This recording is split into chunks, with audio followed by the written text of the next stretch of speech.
जातर परदेश बलमुआ घर में हमके छोड़ के।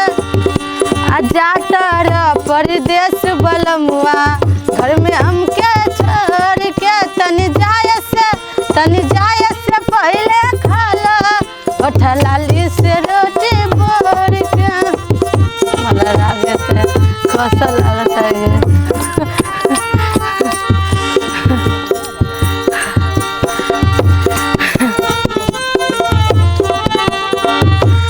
बसला तिला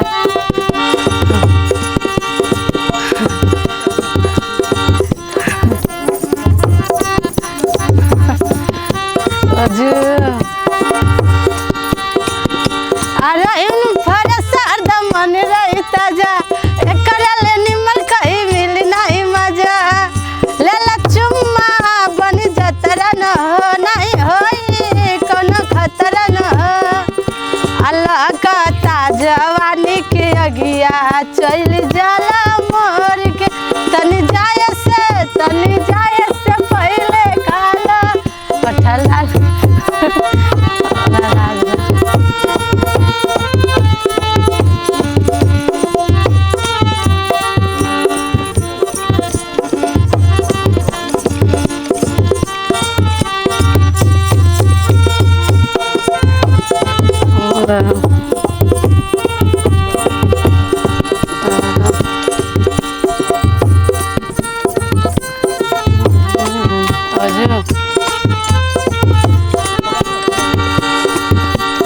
सारे ओठलाल सारे पहिलनी अनाया एक भर खाल न तरसे न बाया।